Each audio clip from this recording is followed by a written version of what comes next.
Durpal. I'm sorry again. I'm struggling to read the name, but those are that's the first three, and then after that I will announce the next three. What time is the question and answer? We are not having a verbal question and answer session. That is part of the open house, so you're more than welcome to go. Even if you'd like to go now, the team members are there that can answer questions. This is part of the National Environmental Policy Act process. It's an oral comment session, and these are considered official comments for the record. And again, that's why the comments are being transcribed. Okay, Kimmer, please come on. Thank you. Aloha, my kako, dignitaries, admirals, Hawaiian Kingdom subjects. Aloha. Aloha, my kako. I'm going to go quickly. I don't want to take too long, but I have a lot to say. I just want to say that the slides are a bit off. So I got all my information from the Orca. It's called www.orcanetwork.com, and it has extensive research on sonar and the impact it has, like in all over the place. The UK, here, Hawaii, Molokai, California, all over the place, yeah? So if this sonar that the submarines use to track enemy submarines is causing whales, is harassing, harming, or killing the whales, yeah, the big whales, right? Big whales are huge, right? Just think what it can do to us in our family, our ohanas, yeah? What it can do to the biodiversity and the biosphere, yeah? All the animals. I want to introduce myself. I'm sorry, I didn't introduce myself. I'm Kimmer Horson, Big Horse, yeah? I'm a Native American from New York, Iroquois, and also Arizona. I'm a water clan, so I'm turtle, yeah? The Hawaiians hanai'd me, and they gave me the name Nahonu, yeah? So I'm here to speak for the animals that don't have a voice. I'm here to speak for the Kanaloa, here to speak for the sailors even that use the ocean that are going to be ordered to go out on these dangerous missions, yeah, the submariners, yeah? So sonar has been linked to the death of whales and dolphins, and this is on extensive research. You guys can go look this up yourself. Fatalities, the missile and sonar testing, the dumping of depleted uranium hurts the whales, yes? Thousands of rounds of spent ammunition and unexploded ordnance containing chromium. Chromium gives us humans kidney damage. Yeah, it damages our kidneys. And that will be expelled, depleted uranium, into the ocean waters as pollution, contamination, yeah? Just like the Navy here has stored the fuel in Red Hill and contaminated our freshwater supply. It affects, like I said in the note, it said it affects their behavior, yeah? The whales and all the, no, I have more than that. Have, with their behavior, it affects their brain development, gives them brain damage, yeah? Depress their reproductive rates, yeah? I'm also a social worker, so I heard a feedback from a young Native Hawaiian on Kauai that saw a whale, fatal beached whale from sonar, and it's affecting our Native Hawaiian population. And I want to go through the violations that the Navy has caused for the UN Declaration of Indigenous Rights, yeah? This is higher than US domestic law, yeah? It's higher than that. It's international law, yeah? So, violation, Article 10. Indigenous peoples shall not be forcibly removed from their lands or territories, and in this case, oceans, due to sonar testing, fishing, and dependence on ocean life. Endemic Hawaiian monk seals, beaked whales, mano sharks, stingray, turtles, fish, coral, limu, seaweed, Hawaiian salt, and there's so much more life, yeah? Article 12 violation. Kanakamoli are expert sea navigators and kunuva navigators, fishermen. They have the right to manifest, protest, practice, develop, teach their spiritual customs, ceremonies to maintain, protect, and have access to their cultural sites, their oceans, islands, and airspace. Article 24 violation of the United Nations Declaration on Indigenous Rights. Hawaiians and California tribes have the right to their traditional medicines, health practices, conservation of their plants, animals, and minerals. Okay, they have an equal right to the enjoyment of the highest attainable standard of physical and mental health. Navy sonar is causing our native Hawaiian population here on Oahu and all across the Aina. Yeah, suicide, major depressive disorder, anxiety disorder, generalized anxiety disorder, substance abuse, suicide. The youth suicide epidemic here on Oahu. Like I said, I wrote a paper in my social work class, my master's class, about a young keiki in Hawaii that saw a whale on the beach from the sonar dead, yeah? And how it affected him as a native Hawaiian. That's a violation. Another violation. Tribal nations also in California, they have the right to maintain and strengthen their spiritual relationship with their own traditionally owned, occupied lands, territories, waters, seas, to uphold the seventh generation. That means their children, yeah? We are allowed that. We are allowed to look out for our keiki and our posterity. Article 26 violation. Kanakamole and tribal California nations have the right to use, own the seas, and control the seas by reason of traditional ownership. Okay? States shall give legal recognition and protection of these laws and resources. It shall be conducted with due respect to the customs, traditions, and land tenure systems of the Kanakamole and California state tribes, the indigenous peoples, by their land system, not the American land system. Yeah? Almost pa. Article 29. Violation. The right to the conservation and protection of the environment and the productive capacity of their lands and territories, resources. They demand that they are allowed to go on Pearl Harbor, Hickam, Marine Corps Base Hawaii, Makua, Schofield, Ka'ala Mountain, access their vahipana, yeah, their cultural sites and make sure the military is cleaning up their UXOs, their contamination, their pollution, their hazardous materials, yeah? Just for that person, in Kahuku also as well, right? Bellows Beach,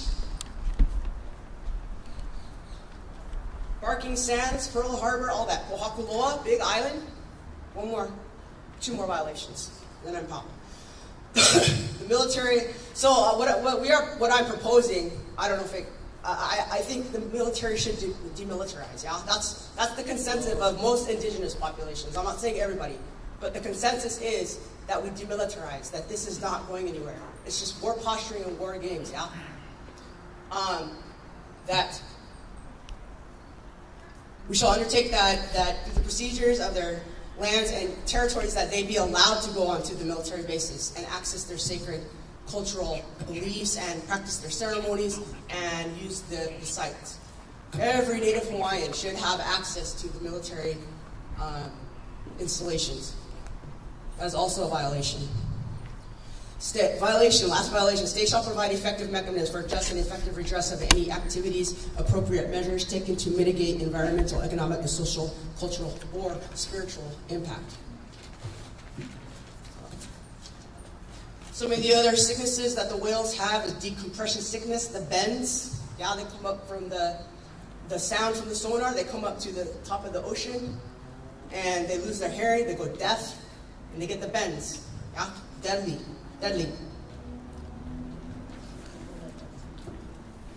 I know.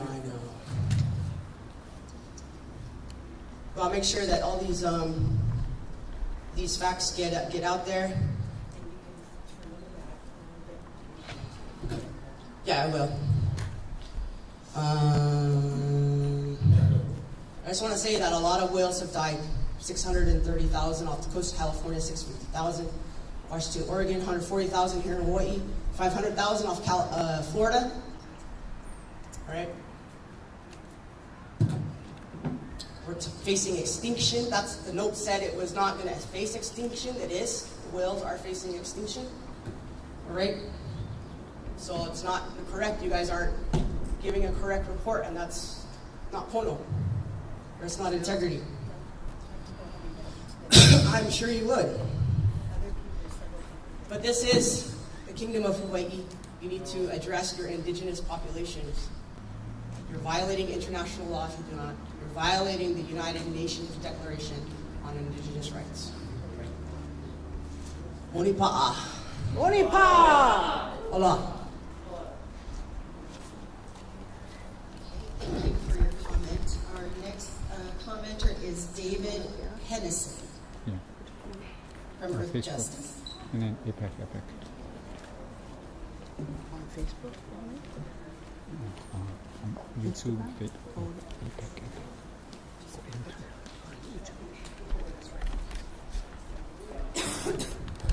Aloha mai kākou.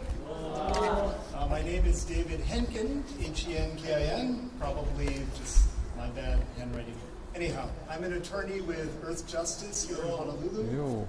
and we're going to be submitting some more extensive written comments on the draft EIS, but since you're having the meeting, I wanted to share some thoughts tonight. The first one goes to just overall the Can you hear it? readability of the draft EIS and the way in which information could be presented clearly but is not, which defeats the purposes of having public participation. So, for example, many here tonight are concerned about the impacts on marine mammals from the sonar training, from the explosives training, and you can't find in the main body of this document any summary of how much harm individual species would suffer. My understanding is that it's in one of the appendices. It's a several thousand-page document, so I haven't gotten there yet. But it would be easy enough to put in the main body where most people are going to look, or at least tally up all the different types of harm that you're going to cause, as the Navy already has in its application to the National Marine Fisheries Service for a permit to cause this harm under the Marine Mammal Protection Act. So if you go to if you search on the web and you find their application, you'll find out that every year they're asking to kill 39 marine mammals. They're asking to cause what's called level A take. I'll translate that. That means harm to a marine mammal that's likely to result in injury, including permanent deafness to animals that rely on their hearing to survive, to over 6,300 marine mammals every year, and over 6 million level B takes, which is harassing, significant harassment, so these animals cannot sleep, cannot eat, cannot communicate with their keiki. These are significant things, which is why they're regulated under the Marine Mammal Protection Act. You couldn't find that from looking at the draft EIS. That's a problem. This is supposed to be a disclosure document, not a document to sow confusion. Likewise, if you look in the main body of the EIS, you can't find anything about how many vessel strikes are going to be caused. We know that Navy vessels kill marine mammals when they hit them, and I'm told that it might be in Appendix I. I haven't gotten there yet, but again, their request for a permit says that they are requesting to kill up to 5 whales through vessel strikes. Now let's talk about that. For purposes of the Marine Mammal Protection Act, the Navy does not consider its responsibility the whales that are killed by foreign navies that are coming to Hawaii or Southern California or off the coast of California to train with the U.S. Navy, the ones they're inviting. I'm not going to get into this tonight for purposes of the Marine Mammal Protection Act, but it's a 100% the case that under the National Environmental Policy Act, the Navy needs to consider not only the harm that it directly is causing through its activities, but all of what are called the indirect effects. So if they consider the Australian Navy coming to Southern California a couple of years ago and killing 2 fin whales off the coast of Southern California, those whales were literally draped on the front of their boats as they pulled into the harbor. They say that's not our kuleana for purposes of the Marine Mammal Protection Act. Well, we'll deal with that in that context. But for NEPA, you betcha that those whales that are killed by foreign navies that have been invited, that the Navy has chosen to invite to come into our waters, those are the Navy's responsibilities, and nowhere in this document does it talk about that. So that's not taking the mandated hard look at what the impacts are, and that kind of just hides the ball. So let's talk now a little bit about the Navy's conclusion that nothing they are doing is causing any significant environmental impacts. Nothing. If you look at the summary and the executive summary, somehow all of this is less than significant. My question is, less than significant to whom? Certainly not to the law. The Navy seems to have the idea that you need to be violating some other law in order for an impact to be significant. Not so. The Navy is not allowed to do illegal things. So if it's violating the Endangered Species Act because it's pushing a species to extinction or closer to extinction, it can't do that under the Endangered Species Act. If it's causing more than negligible impact to a marine mammal stock, it can't get a permit under the Marine Mammal Protection Act. So don't tell us that you need to have population-level effects before the impacts are significant. That's just not the law. So there, as I mentioned, 39 dead marine mammals every year, over 6,300 level A takes, over 6 million harassment. This is significant, and you need to be honest with yourselves, you need to be honest with the decision makers in order to do a lawful analysis. I have a few more comments that I can offer later if there's time. Mahalo.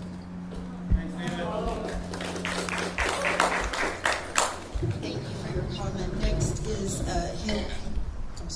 Ianuali from Hui, Hawaii. And then after will be Faith Chase, Rose Elevitz, and Kalehuakea Kelly. Thank you.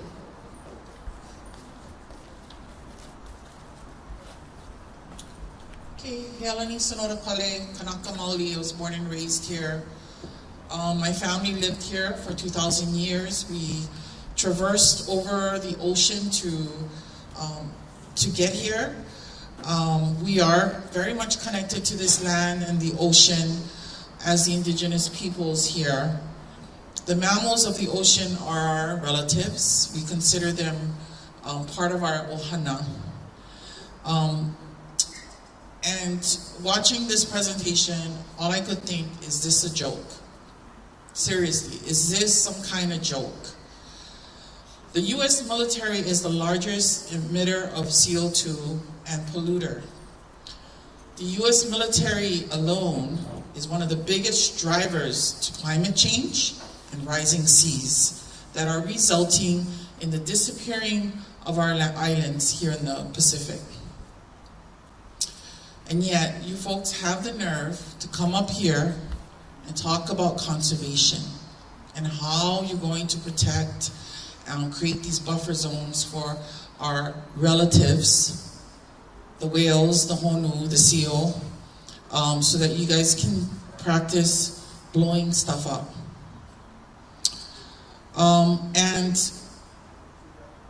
the other thing is, in this draft EIS, you folks are planning to you're proposing to increase your activities in our moana. Increasing shoreline exercises near the shore, that's something that's new, including in Southern California. And that's another thing that really bugs me. You come up here and you talk about how you're going to increase activities off the Southern California shoreline, and not even once did you mention the Southern California fires and the families that are suffering there. That bugs me too. And we know, all of us here, who have been to many meetings like this, that this is just another walk through the process. You guys are checking off a box. This is not about informing us, because if it really was, you would be really truthful here, but you're not. You can't even answer a simple question. Name one species that you folks helped take off the list. You won't answer it? Okay. But yeah, so, we know this is a process that they want us to walk through, but being here is important. And I think we need to continue to speak up about and protect our moana, because as the indigenous peoples here, as the protectors of all that is sacred, all that is necessary for life here on our planet, we need to speak up. This to me seems insane in a time where we are living in, we are living in times where like whole cities are burning down. It just seems surreal to me that you guys can stand here and then, literally treat us like we're robots, walk us through a process, and then talk about how you're going to be conservationists and how you've helped put endangered species back on the list.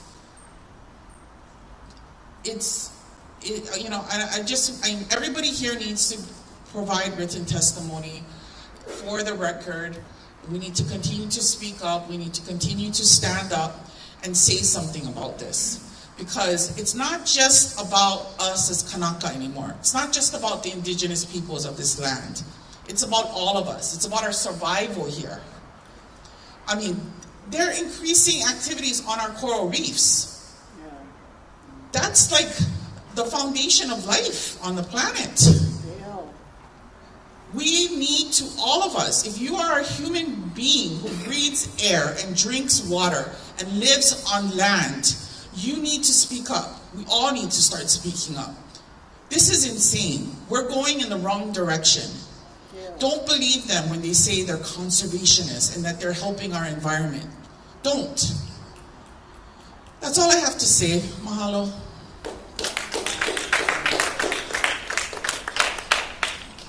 Thank you for your comment. Next is Faith Chase. Can you get my card and put it in there? My card and put it in the card first. Okay.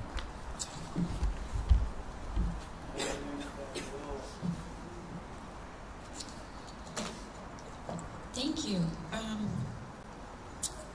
This is a great audience because it's a captive armed forces audience. And I just want to state the obvious, why I like this audience is because you, the military, know more than anybody else, knows exactly where you woke up this morning. You woke up in the country of Hawaii. You know where you are. You've been taught that. But so this facade that you have to play out in the interim of untying this knot of an occupied country, I challenge you, the Navy, to be the first armed forces that comes forward with your JAG officer, refers to the field war manual, and begins to untangle this mess. I've gone to the Air Force. I'm from Maui. I am concerned about this. I agree with Ialani. It's absurd. I think a lot of the biologists might think so, might not even like their job, but just doing their job. But on Maui, like the history of the military, sorry to throw you under the same cover of the Air Force, but I go to bi-weekly meetings about the Haleakala fuel spill for a year and a half. There's no remediation going on.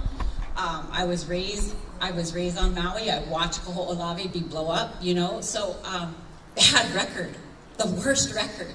So to have the audacity to say that you're going to even, oh my God. I just think that a lot of you in the room that are being tasked to answer our questions and about this so-called science and research actually don't really believe it yourself. So I feel sorry for you.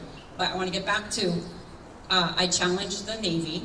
I request, I'm confused about the Q&A. I don't get it. We're going to have Q&A, we're not. It's a comment period, maybe now, later, after. So in understanding that maybe I don't get to ask the question, I do definitely want it in the record of the EIS. But this is what needs to happen. The Navy needs to bring forward their JAG officer and begin talking about untying the mess of this fake state. That's what needs to happen.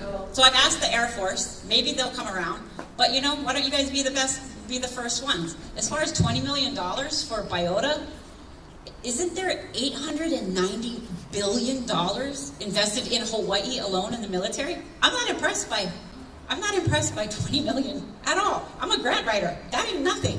So anyway, I just have to make that quick comment. Yeah, this is ugly and surreal. I agree with the previous testifier. None of it makes sense. In the interim, and I was schooled by my kupuna today to be peaceful, and so I will be, but why don't you be the first ones that come forward in a real, true, altruistic way to help all the speakers that are up in here and all the representatives that are up in here that represent the country of Hawaii. That's what we need. And then also, like as she said, why play war games? There's so much damage control to do. Help the houseless, help the environment, like change it up. Anyway, I challenge you. Thank you for the time.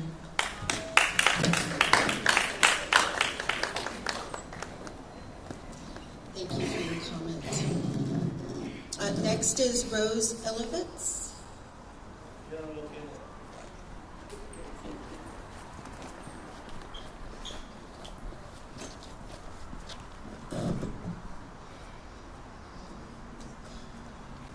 Aloha mai kako. My name is Rose Elevitz. I'm a representative with Jewish Voice for Peace. I'm freestyling here today, so stick with me. And first things first, I just want to say that this EIS is severely incomplete. The artificial boxes that you put around Hawaii and that you put around this Southern California and the Central Coast of California do not even start to quantify the level of violence that RIMPAC inflicts on the entire world. Because the war games and the actual warfare that you enforce upon the people of Hawaii and the people of California and all of the land and animals and fish inside as well are just the beginning to the imperialist project that the US military has. And one example of that is that Israel is a participant of RIMPAC and has been since 2018. This year in 2024, Israel, while committing genocide against Palestinians in Gaza, were invited to train with the US military. And I think this just demonstrates what the intention of RIMPAC is actually for. And it is to kill and maim and destroy every living being on this planet. And to everyone here that it just sits and thinks that this EIS has any gravity to it, I'm so angry with you. Because our world is on fire. And as our home, our only home, is become scorched and flooded, you're sitting here lying about what you're actually doing to take home a paycheck. I feel sorry for you. Because it is not just us who burn and perish. It is not just the whales, it is you. It is your children, it is your grandchildren, it is your great-grandchildren who are going to be impacted by your decisions here today. Aole RIMPAC. I yield my time to the people. Yo. Thank you. Next is Kalehuakea Kelling, then followed by Jason Missoula, Laulani Teal, and Andrea Barnes. Look at this thing. Stewards of the Sea. It's just like Laulani. So mental. Aloha mai kako. Making stew. My name is Kalehuakea Kelly. I'm a hoa Aina of Iole Ka'a, in the Like making Ahupua of stew. He'eia in Ko'olaupoko. I'm a kama Aina of Oahua Kakuihawa. I am here today to voice my firm opposition to the proposed expansion of the U.S. Navy's at-sea training operations in Hawaii, in California, and all sacred lands. This proposal is nothing short of an assault on our marine ecosystems, our Aina, and our communities. The danger it poses to our oceans and the living creatures within them are catastrophic, irreversible, and completely unacceptable. To proceed with this expansion is to prioritize the interests of the military-industrial complex over the well-being of our ecosystems, indigenous peoples, and our future generations. First, these exercises pose irreparable damage to marine life, particularly the use of mid-frequency sonar and underwater explosions, which have devastating, irreversible consequences. The use of mid-frequency sonar disrupts communication and navigation of marine mammals, including whales and dolphins. The noise pollution created by the sonar has been directly linked to mass strandings and fatalities, which we've already seen. This disruption it's only a matter of time before the scale of these tragedies worsens. Underwater explosions from military exercises causes severe trauma to fish, marine mammals, and sea turtles, resulting in ruptured organs, loss of hearing, and mass fatalities. Additionally, the explosions and other destructive activities associated with the military training will devastate coral reefs, which are not only critical to marine biodiversity, but also act as natural barriers against storm surges. Coral reefs are already under threat from the climate catastrophe, and further damage caused by Navy exercises would set back the recovery by decades, if not completely eradicate them. This destruction threatens the very species that depend on these ecosystems, including fish stocks that Native Hawaiian communities rely on for subsistence. The loss of these ecosystems would have far-reaching consequences, decimating food sources and livelihoods. Second, it is infuriating to think that while we struggle with the existential crisis of climate change, the U.S. military is one of the largest polluters in the world, contributing over 59 million metric tons of carbon emissions annually. Furthermore, the destruction of coastal ecosystems such as seagrass beds would eliminate vital carbon capture mechanisms that help to mitigate the effects of climate change. Third, the expansion and conducting of military training activities in the first place represents a blatant violation of Indigenous rights. The military's failure to adequately consult with Indigenous peoples and honor free, prior, and informed consent is a clear disregard for the communities that have ancestral ties to these lands and the communities that have cared for them for generations. Indigenous voices, concerns, and rights have been systemically ignored in these decisions that impact the health and relationships with the lands and waters that nurture us. It is unconscionable that the U.S. Navy continues to prioritize national security over the well-being of our communities. Ua lava. With this, I urge you all to please stop and think before it is too late. Ahiki ki aloha Aina hopelo. Aloha.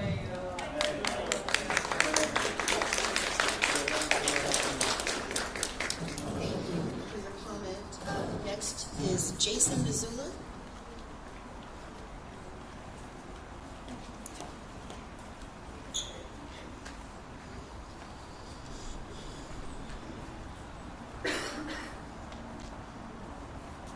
As the U.S., I'm here as a father of 2 young boys, as the husband of a woman who came to Hawaii in 1989 as a refugee from Iran, and as a member of Veterans for Peace Hawaii.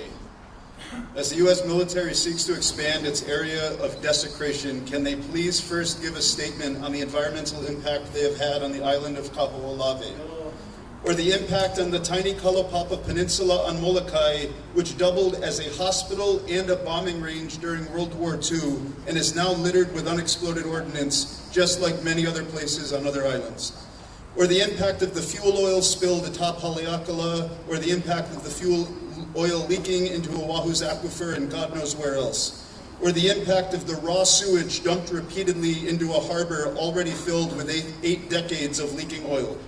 Or the impact of Agent Orange, white phosphorus, and depleted uranium on the mountains and forests and everything else along the way to the ocean and reef. Or the impact of the intentionally sunken ships and everything else we can't see beneath the surface of the sea. Or the impact of the bombs dropped in dry, invasive grasses, igniting reckless and avoidable wildfires. Can you please speak to the impact of the invasive species like the coconut rhinoceros beetle brought to Hawaii on unchecked aircraft? Or the environmental impact, the aircraft themselves as they fly uninhibited and noisily through Hawaiian skies, training to kill? What is the environmental impact of those wanting to militarize and colonize space, pretending it's in the name of science, while folks like Elon Musk reap billions and plan to discard the waste into the Hawaiian Sea?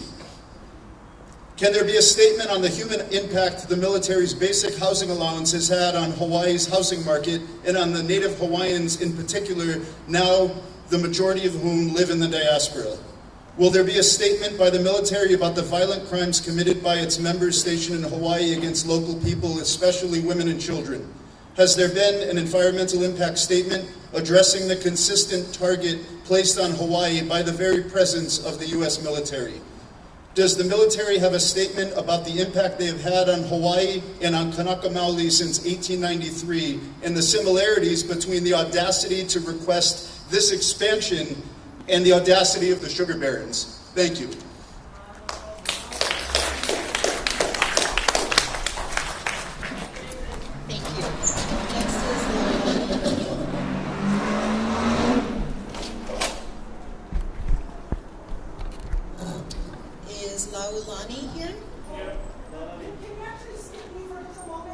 Sure, we'll come back to you. Yes, ma'am. Next is Andrea Barnes, then Hema Watson, Kaku Ahupua, Wailemo. Sorry about that. I'm sorry. Thank you very much. And Ashley Lukashevsky. Andrea? Oh, yes, ma'am. Good evening. My name is Andrea Barnes. I'm a former science teacher. I have not read the draft EIS. I did appreciate the comments made by the Earth Justice lawyer, but what my comments will be about is the gloss of what was submitted up here in the short time that I came.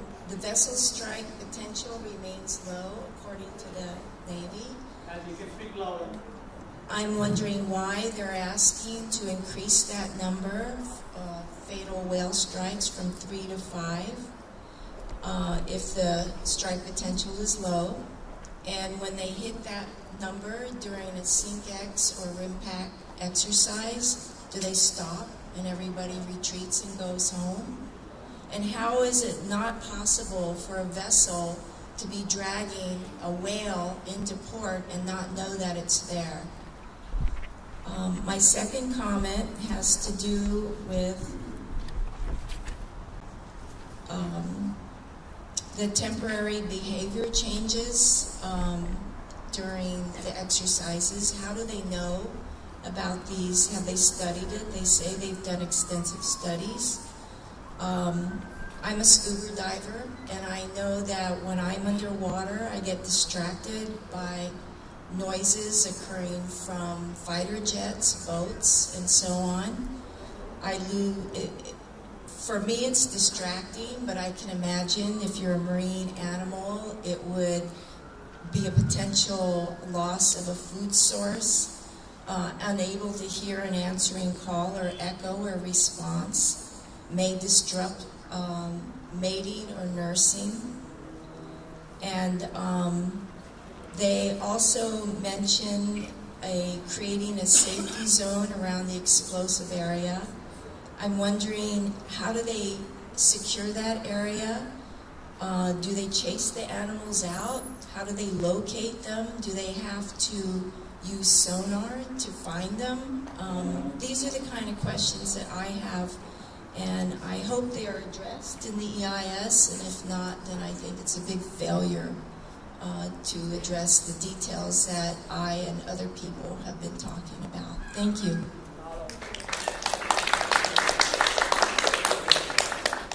Thank you. Next is Hema Watson.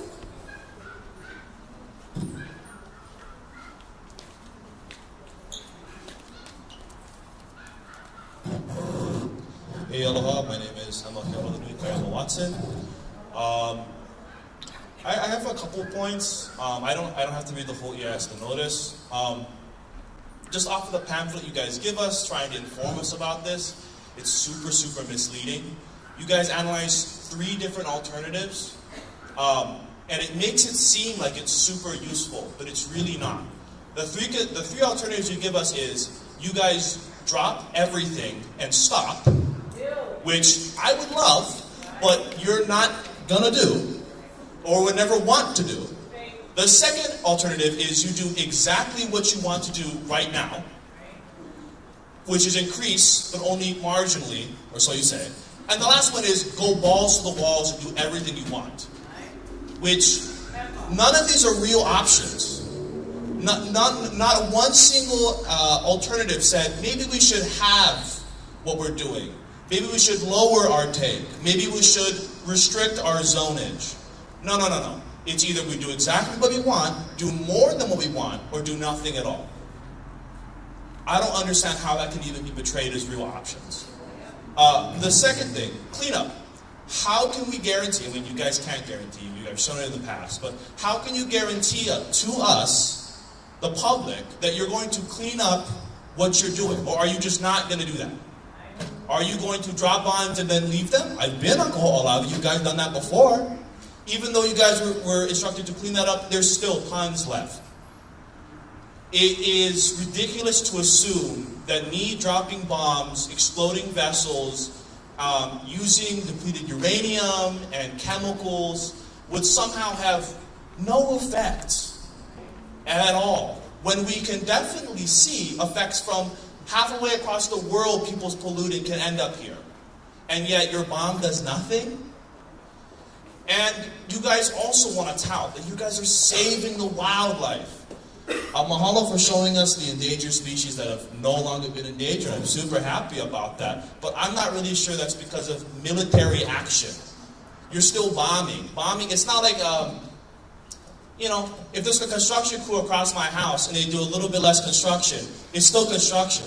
I can still hear it. It's still disturbing. I don't know how that would make my life any better. So I don't really think it's direct action for the military that's keeping these animals better. And if you guys are really saying you're protecting it, why are you asking for expanded takes? If you guys want to tout that you guys love the mammals so much, it feels like you expanding your take is just covering that up. Because not once in this pamphlet you guys say, you guys have the definition for the word take in it, which means killing, permitted killing of these animals. But you don't once say how many animals you guys kill, what you guys are asking for with the permits, how much. Which would then show the reality that you guys are asking for more killing of these animals while saying you guys somehow kill less of them. If I eat 2 slices of pie, do I only eat 1? No. It's kind of ridiculous that you guys are showing us this information and then passing it off like you guys are being altruistic. You guys are really not. I don't have to read the EIS for that. I don't have to do none of that because you guys' actions have shown that you guys are not super trustworthy when it comes to showing us that you guys are going to clean up after your mess or even tell us what's happening. Red Hill, all the lands out Kahuku, the military leases, Pohakuloa. I was there when you guys restarted doing artillery shelling and started the fire on the access road. It is ridiculous to assume you guys have our best interests at heart. And if you guys aren't even going to show the guests that you invited their take numbers, what use are these numbers? If I kill 1 person, but my friend kills 30, and I just say, well, I only killed 1 guy, you're kind of omitting the rest of the story, which is what's happening right now. So, yeah, thanks for having me up here. Yeah, models.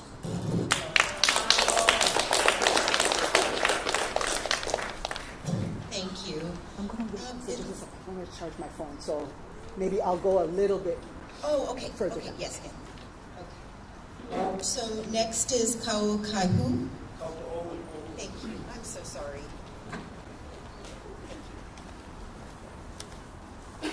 My name is Hui hui mau Kauai nai, kai vai ke popo vai o kane vai, loi ke ala hele o ke anai, I puka pumai ke awala o puuloa e. Holoi nana kulima ilima kaha makua, lua lua le a hiki wai nai e, ke mapune ke ala o kamai le laoli. Mai pane vai no Aloha mai kako o kauko huahilani no puia mai au. That Aole is a migrational chant of the Anai from Pu'uloa, which is Palimomia, which is Pearl Harbor. It goes all the way to Nanakuli, Maili, Makua, Waianae. Waianae is named after Malet waters. Because of the military's been occupying Pu'uloa, we no more Anai. We no more Anai. Have the Navy ever asked instead of take? One fact, the Navy been here since January 16, 1893, and they never left. They came here uninvited.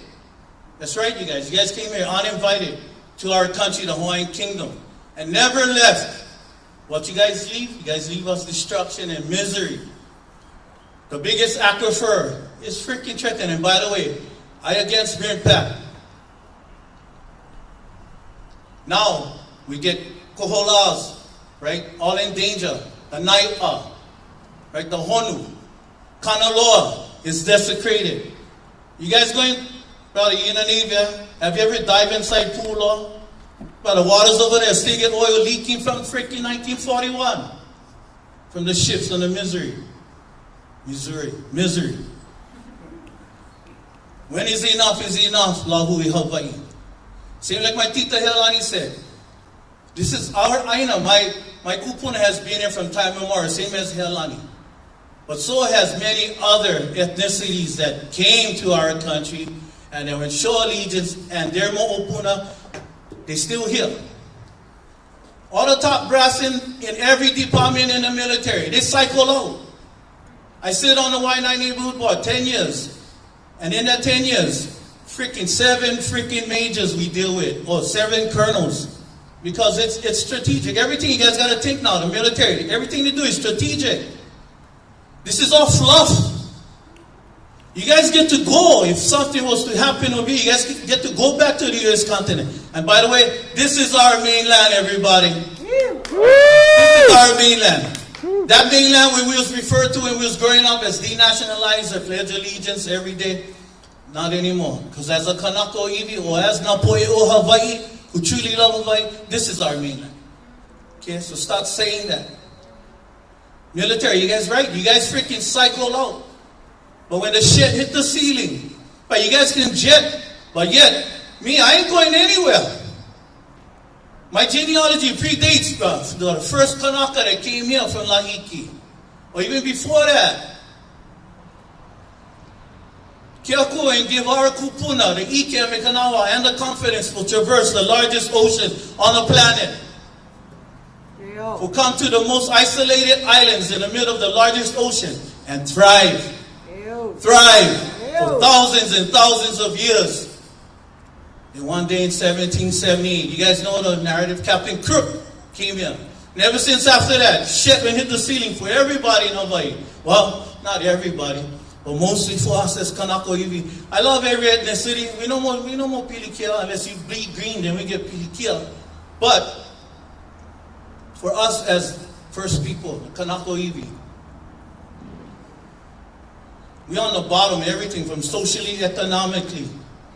The U.S. military complex has been one of those driving freaking forces. The Mauna Kea show us, the Līhue show up, the true power lies within the people. Every time we show up, Fate, Laulani, or Healani for years, show up and voice our opinions, voice our voices, yeah? But you know what? The true power lies within the people. Mauna Kea will show that. Because if the people never show up, freaking TMT will be built. So maybe, if we all become makoa and fearless, and we're going to freaking go to Pu'alo and we freaking shut them down. In the words of Manono in the battle of Komo'obe, she said, Malama ko aloha. Kanaka is fighting Kanaka. And she said, never lose your love for one another. If you truly love this Aina, that you call your home, right? Maybe it's time we don't talk anymore. Maybe we all got to be more highs. Because nothing changed without a more high. Maybe we got to do that. But like you guys, the higher echelons in the military, you guys get to freaking cycle out and go back to where you're from. I ain't going anywhere. And so is my freaking mo'opunas and my great-great-grandchildren. We got to leave on Hawaii better than when we was here. So right now, when the new books of Hawaiian history is written, 100 years from now, they're going to turn to the page in 2015, 2019, 2025. Oh, there was my kupuna kane was there. There was my kupuna wahine was there. The true power lies within the people. Aole RIMPAC, the Navy, I'm sorry, but you guys gotta be same like La Hoi Air. When Admiral Thomas came for freaking kick freaking Lord Parlet out and said, pack your bags and get the hell out of here. You guys, before you guys leave, clean the shit up. Aloha.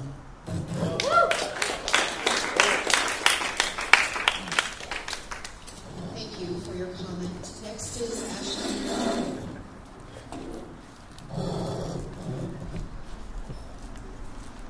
It's hard to follow Uncle Aloha, my kako. My name is Ashley Lukashevsky. I just want to ground us into this moment. This Friday is Onipa'a, which marks the 132nd year of the illegal overthrow of the Kingdom of Hawaii. I want us to ground in the reality that all of this discussion is happening on land that is and has never been rightfully part of the United States. Kanaka Maoli and other indigenous voices have not been adequately represented or heeded in the planning of military activities that directly impacts our lands and waters. Not only is all of this an affront to Hawaiian sovereignty, but you are trying to figure out what level of desecration of Hawaii's land, ocean, and air is acceptable. The answer is no level. It is all unacceptable. You spoke earlier in your presentation of that the United States is responding to crisis and how that necessitates the training of armed forces in Hawaii and in the Pacific.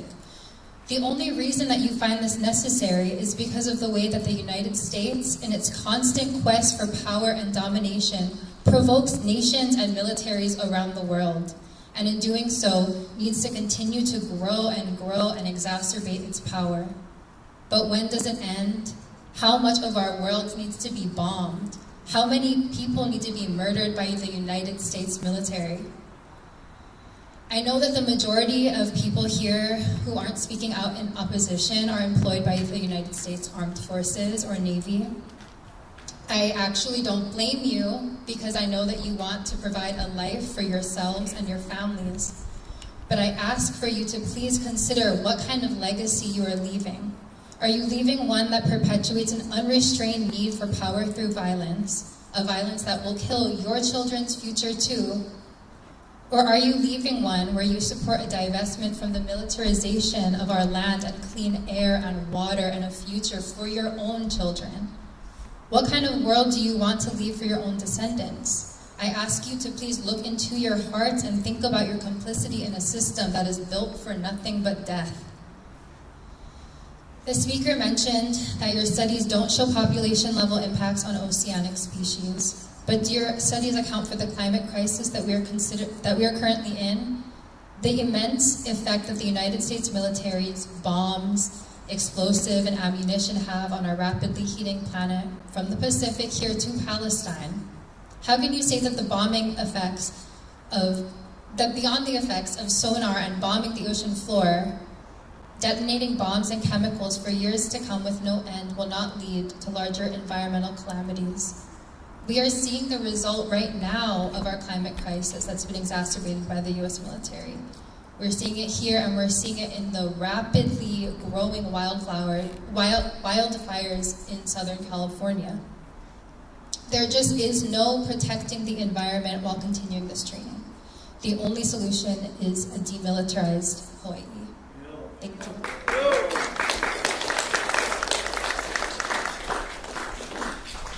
Thank you for your comment. Next, we have Tara. Okay, and Eric. And then Misty Pegram.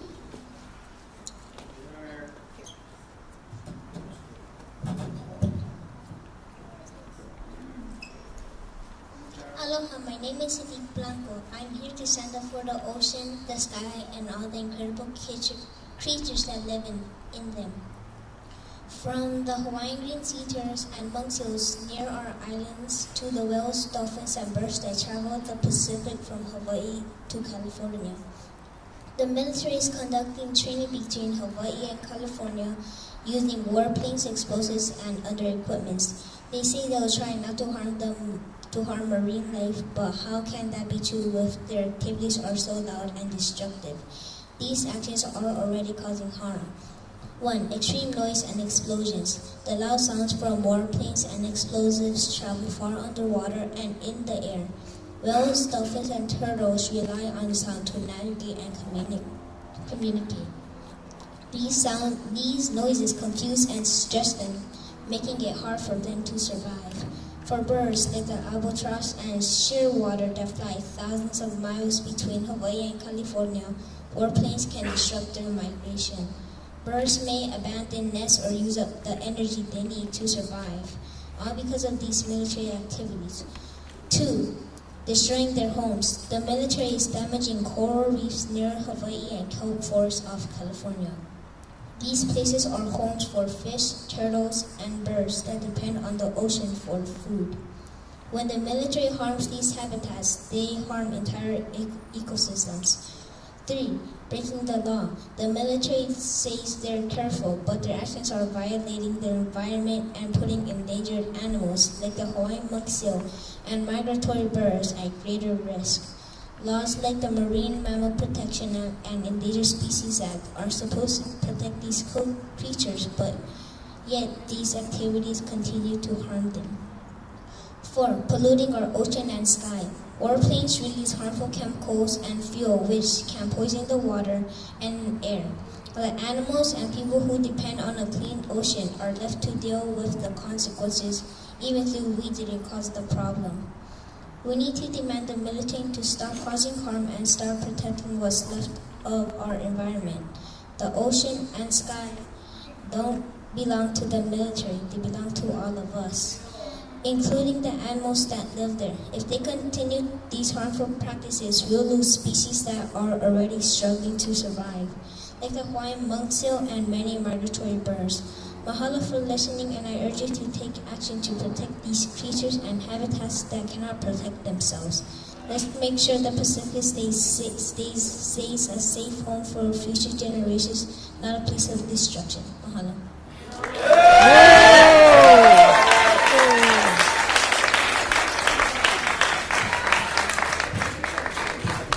Thank you.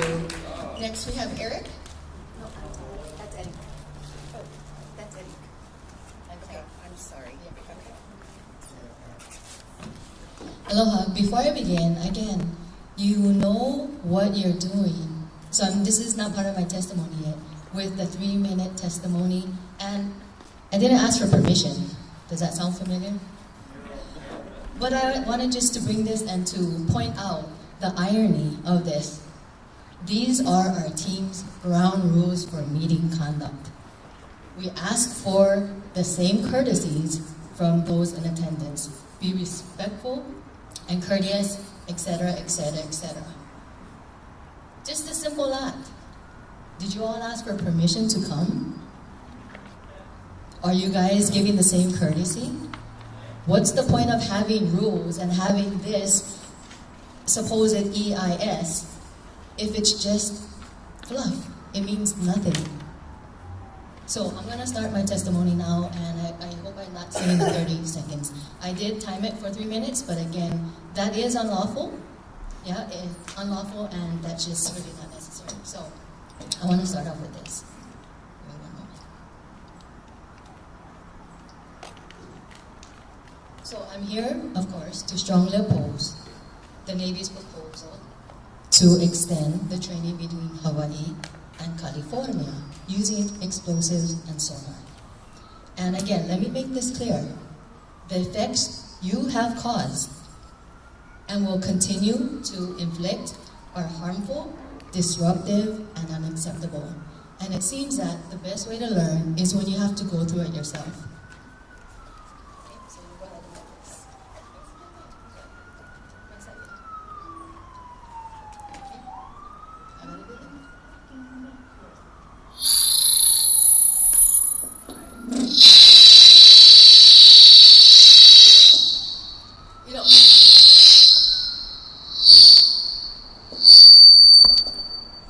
Can you see the reaction? I guess because you're trained to not react to anything, right? But let's go ahead and, okay, I'm going to put it down, but I'm going to put it down and try to make it so that it's just continuously at an acceptable level. Don't worry, it's not going to cause long-term, effects. Don't worry, it's only temporary. Okay? So again, what you're hearing is a small taste of the constant noise, pollution you subject our ocean life to with sonar and explosives. Imagine enduring this for decades. 80 years to be exact. This is what marine life has suffered because of your actions. Yeah. And now you want to continue with this extension. 2, your own RAB. Do you know what the RAB is for? You're on that board. It's the Remediation Advisory Board. And past reports acknowledge the dangers of moving ordinance. I've been to your meetings. You acknowledge that the ordinances are there that you still have not cleaned up, cause harm, and it's best to leave it. You've advised leaving it in place, and again, yet you continue to harm our oceans and communities as well. As other testifiers have mentioned, Pu'uloa Pearl Harbor is a Superfund site. It's still continuing to leak oil, and then you tout it as a remembrance, as our Kauko who has said, because of the Missouri. And it's going to continue to leak 8 to 9 quarts a day for the next 50 or so years, or more.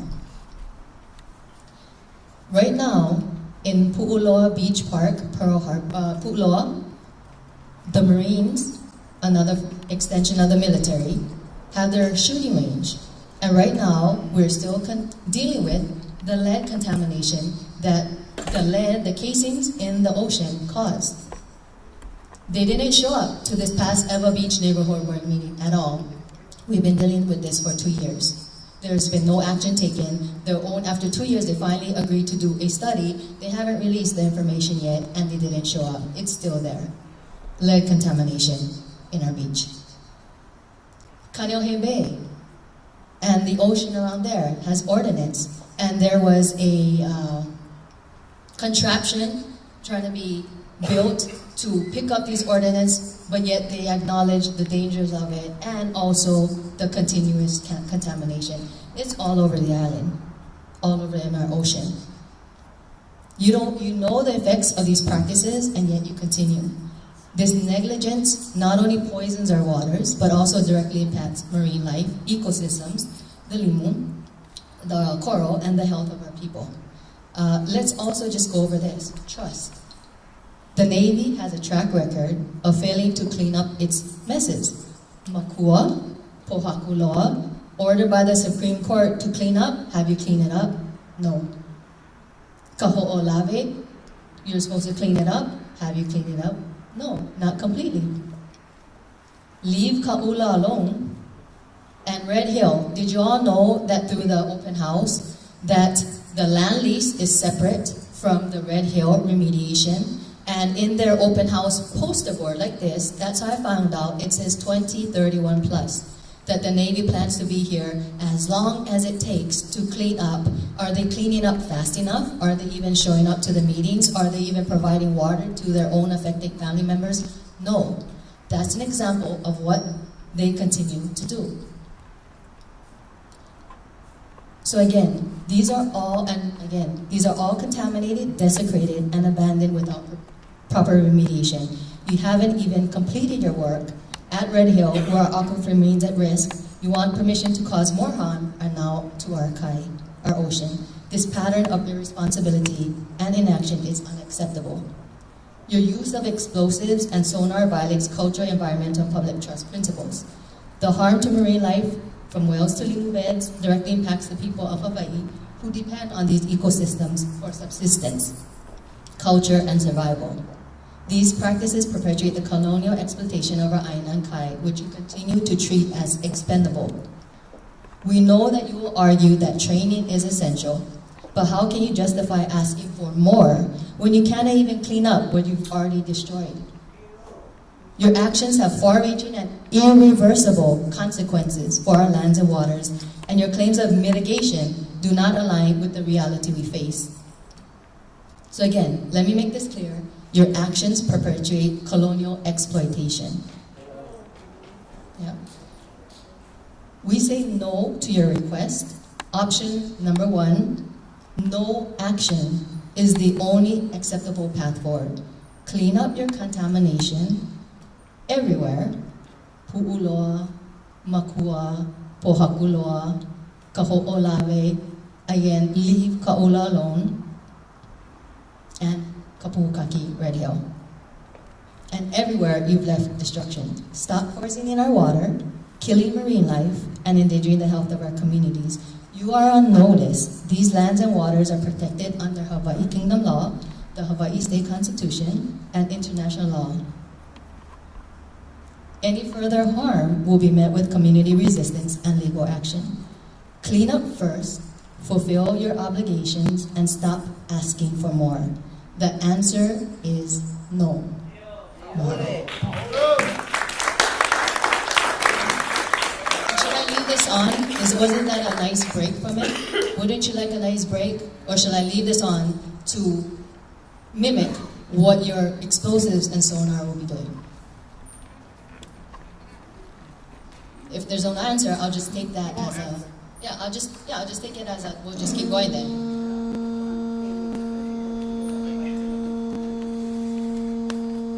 We can do this for 80 years. I'm willing to stand here for 80 years. Yeah, I know. But just to let you know, we all are saying the same thing. And just as there are ground rules and for meeting conduct and courtesies, that's what we're asking from you all. So again, the answer is no. Option 1.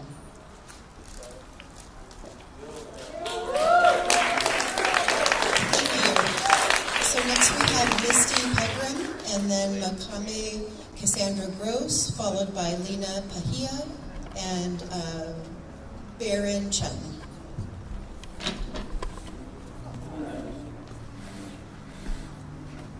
Take this off for a moment. Aloha, mai kapo. My name is Misty Pegram, and I am a member of we are a Filipino Youth National Democratic Youth Organization that stands in solidarity with the Hawaiian people in calling for Hawaiian lands to return to Hawaiian hands. The draft EIS, that thick book over there, which they only gave us about a month to read. Lord knows that in the midst of working 2 jobs and school and everything else that the people have going on in their lives, they don't have time to read a 1,000-page plus document. So they gave us this one, which I just want to point out lacks really any and all historical context. First of all, at the risk of adding to those thousands of pages, you don't mention, or it is never mentioned by the U.S. military, their role in the illegal overthrow and occupation of the Hawaiian Kingdom. It is never acknowledged by the U.S. Navy. First off, they're poisoning, or if they do, it's they're trying to clean their hands of it whenever they can. The poisoning of Kapukaki, or Red Hill, as it's more known, I guess. And overall, the U.S. Navy's impact to the people. As has already been mentioned, the U.S. military is the largest polluter on the planet. That's not something we're just saying up here. That's fact. That's been studied. That's been researched by scientists across the world, especially in the ongoing genocide in Gaza, how that has not only claimed the lives and killed thousands of Palestinians, but it has also exacerbated the effects of climate change. You guys talk about here in the first page of this document is that you are ready to respond to any situation that may arise, ranging from engaging in large-scale conflict to providing humanitarian assistance and disaster relief. Yet when Lahaina was burning, who was the one who responded? When Lahaina was burning, who was the one who answered to the needs of the people in trying to recover, if not the community? When even now, as Southern California is burning, as LA is burning, who is responding to these fires except firefighters, many of whom are incarcerated youth? Where is the military, as they so claim to be, in protecting the people that they're supposed to be protecting? Where is this idea of serving and protecting? I come from the Philippines, that is my background. I grew up hearing about how the military destroyed Tupataha Reef, which is a very protected and very important marine ecosystem in the Philippines, and how they gave a measly $1.97 million to restore it, alongside every other effect that they've had in the Philippines since then, and has continuously been occupying there as well. And you mentioned here how you guys provide $20 million each year in research and monitoring for marine species, yet when we look at the military budget, you guys send thousands upon, not even thousands, you guys spend billions of dollars towards the genocide in Gaza, and yet you applaud yourselves and you give yourself a pat on the back for $20 million in marine animal research. That is the bare fucking minimum that you guys should be doing in cleaning up the mess that you have made over the past century that you guys have been illegally occupying these lands. And so, you know, I don't want to take too much more time, but just to reiterate that this no action alternative that you guys are proposing here is also the bare fucking minimum in what you are doing. And if anything, you guys should be cleaning up your mess, do nothing else except clean up your mess, and get the hell out of Hawaii.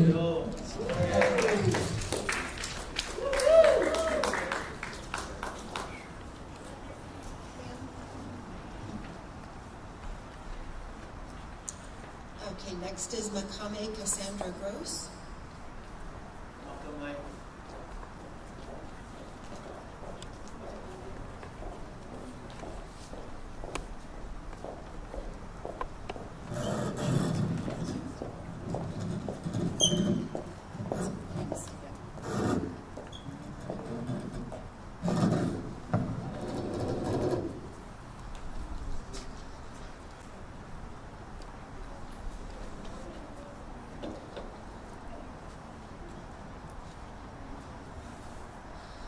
How many times must Hawaii tell you no? I come to you as Cassandra, as Makamai, Malahini to Hawaii, moved here 3 years ago.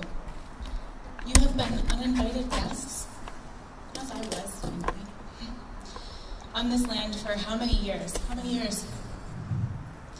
And still you have not learned. How many times must Hawaii tell you no? I'm so proud of the members of the Līhue who have stood up here, whether their voices shake or ring very loud and clear over and over again. How can you ignore these wise human voices? The only correct way forward is no action. The only correct way forward is only peace. But I thought for a moment, although I wish I had 2 hands, maybe we can accept the creaking. Let me examine the document, which maybe you forgot was supposed to sell this to us. So if you have it with you, maybe you'll follow along with me a little bit. And it starts on page 1. I've marked up a little bit. We have technologies must be tested and evaluated before military personnel can rely on them in real-world situations. I feel like that's a little horrifying, testing untold technologies on marine life before you can test them in the real world. The ocean is the real world. On page 2, really frightening, page 3 at the top, there's a little diagram, and our beautiful Pai Aina is right in the middle of what is called the Hawaii Range Complex Boundary. We're all in that right now. That's the real world too. On page 5, there's a summary of the environmental analysis, which concludes that the number of individual invertebrates affected would be small, but how many would die? Population level effects are unlikely, but not impossible. Behavioral effects from most activities should be temporary and minor. Now, let me pause and just say, I understand you think you're doing this to protect us, but we have to reevaluate the whole condition here. Marine mammals and most stocks would be affected by exposure to sonar and explosives, no more than a few times a year. There's a picture of a beautiful baby seal. One of my favorite songs that comes on the radio is about a man who observed a mother seal and its baby in a bay and wishes one day to see them again. If it was your baby, how many times a year would you want to expose them to sonar and explosives How many times? That's the real world too. And then just on page 6, I could go on, but this whole chart about the estimated marine mammal annual takes, and I understand, I read the definition that take does not mean death, however, it does not make me feel comforted. Just basically is trying to assuage us that all that's going to really happen is some loss of hearing, some minor death, level B harassment. So I'm just going to stop here and say that I'm the family of quite a few service members. My brother was honorably discharged before his death at 29 years old. He was a U.S. Naval Academy graduate. I have another sister who's a U.S. Naval Academy graduate. My beloved great-grandfather served in the war after living World War II, after living his entire life in a small valley in southwest Virginia. He came to see Hawaii and Guahan and other places in service to the military. We each, you each, have the capacity, you each have the responsibility, and you each have the right, regardless of whether you are in service or not, just like all of us here, to contribute to the de-escalation and demilitarization of our planet, the country that I once called home, and I once was proud to call my home, although the years that have passed have made that less and less so over time. Everyone here who has spoken before me and will speak after has done their part. I'm asking you to do that from your position of power as well. Thank you.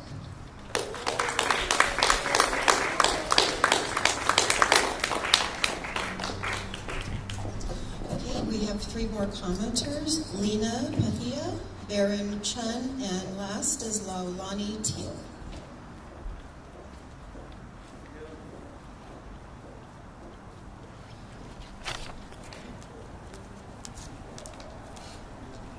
Hello, my kako. Aloha. I told myself I wasn't coming up here, and here we are. Everybody's touched on a lot of subjects, so I'm not going to go ahead and repeat that. I just wanted to reiterate that we are against RIMPAC because of what it does. Sure. So Aole RIMPAC and the effects that it has on the marine life and the people in the ocean, because yes, they are people. They're not animals, they're not things. They're people.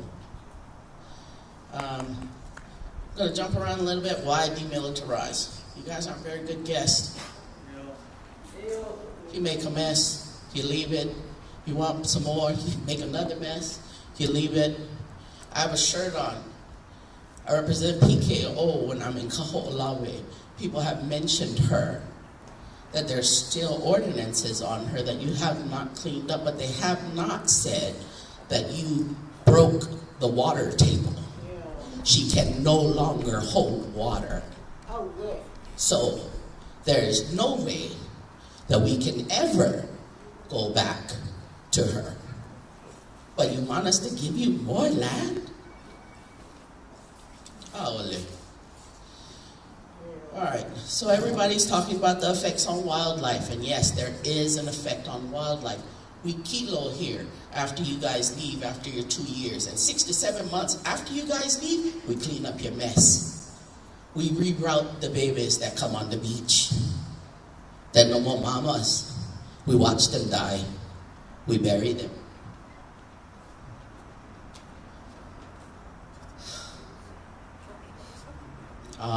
Ole. So, question, do you police your rounds that you use in these training exercises, these missiles? You know, in Waianae, on Facebook, me and my brother over there, Kauai, was watching you guys tug one boat, one ship, look like one fast frigate. Out there, not moving, just in time for RIMPAC. We asked each other the question, what they going to do with that boat? And then we saw what you guys do with the boat. You use it as target practice. You sink it. In our oceans, where we fish, where some people depend on the food that come out of that ocean to feed their family. In Molokai, they call it the refrigerator.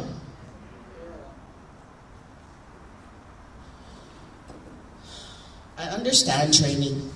I do. We do it as Kanaka. I understand the entitlement of your country. Fighting for your country, I understand that. But this is not your country. This is the Kingdom of Hawaii.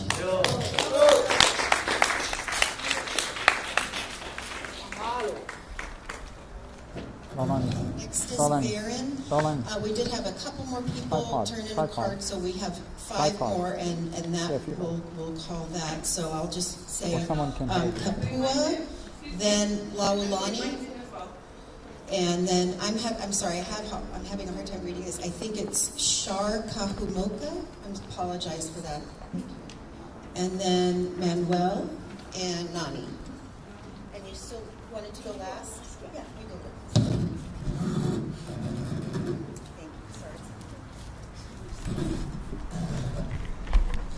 Hi, I'll just speak as someone born and raised on Oahu. Hi, I'll just speak as someone born and raised on Oahu. Just some questions that any of you who truly care about Hawaii can ask yourselves. 1, why use all of this money for an increase in testing when we could just use it for cleaning up the aquifer under Red Hill? Fuel and PFAS contamination and all. Why not use all of this money and effort to replace contaminated pipes over to, ironically, military housing and the community of Kapulina?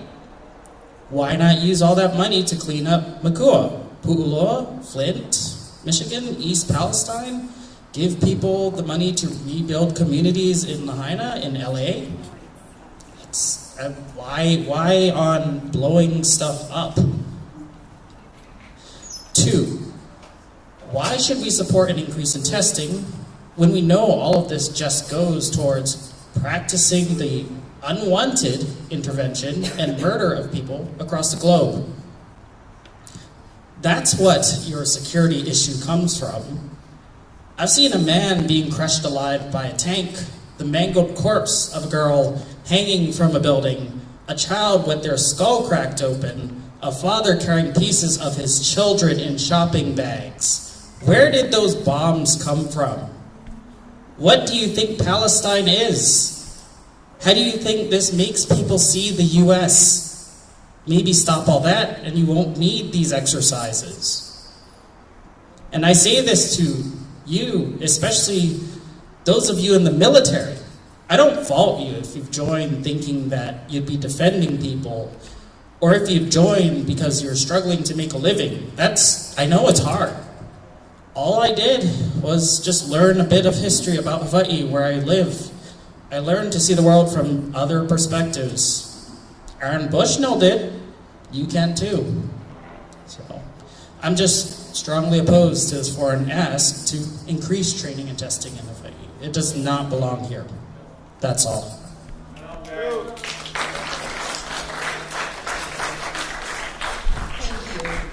Next is Kapua. And again, I think we're going to have to leave it at the remaining 6 speakers.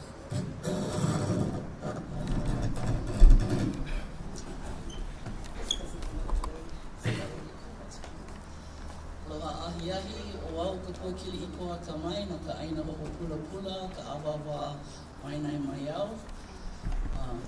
Mahalo for having us here.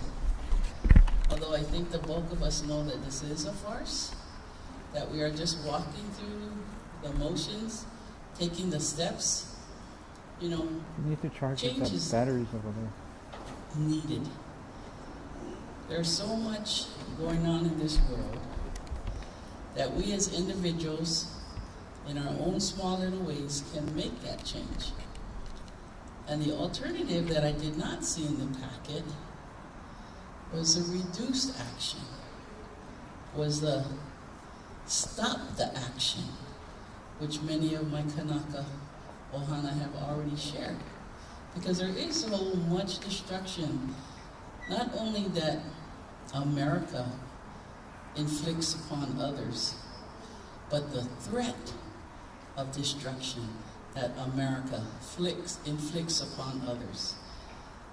Wouldn't it be so great if instead of using all of this money for destruction, death, desecration, if we used it in an aloha manner, in which we helped other countries, we helped our own people, not bribe them, but just give them the aloha, and obviously America has the money, because much of these signs and the information here talks about mitigation of the destruction that you've already caused. But if you put that money towards rebuilding, towards repopulating, towards helping our reef, helping our mammals, helping our people, helping our Aina, and stop destroying it and the people that live in and on it. You know, so there are summaries that David was talking about. It would have been good to have a chart that had a summary of what the destruction is, what the death is by the various mammals. And not limited, like David said, to what America inflicts, but to the whole exercise participants. You know, it is so sad that America continues to use Hawaii as its testing area. You know, test for bombs, test for GMOs, test for chemicals, testing for everything that you wouldn't want in your own home, in your own community. It's on the continent. But you know, and I recognize that it's above your pay grade. But wouldn't it be so great if we all started to put our mindset towards more peaceful connections amongst the world, amongst the people? How much more receptive would that be? And of course, everybody's not going to buy into it, but you would be overwhelmingly have the majority of the people and of the countries who say, yes, let's help us to help each other. Not help me because I need this, this, and that, or I'm going to help you because I want this, this, and that. I think if we stopped the back scratching, stopped the bribing, stopped a lot of what so-called first worlds are doing, first countries like America to other countries, I think we'd have a better world. And that's what we ought to be working towards, is a better world. It'll take decades. But I think if we start looking at it and saying, what else could we do to help each other instead of destroy the ocean? And especially destroy my Hawaiian kingdom. Because our kingdom still exists. This is a fake state. You know, and one day, America is going to see it. This fake state is going to see it. Hopefully we see it. But if we don't rise up and say something towards it, it will never happen. So let's speak towards building up bridges, building up populations of the mammals, building up the reef, building up what's in our ocean, because we've already polluted a lot that's on the land as well as on the ocean. So let's look at repairing it, restoring it, correcting it, making it a better place for our descendants.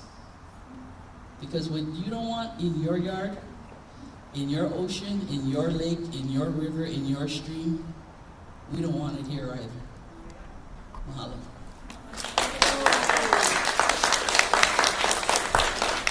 Put them on the chair. Thank you. I believe the next speaker is Shar. Is that correct? Okay, thank you.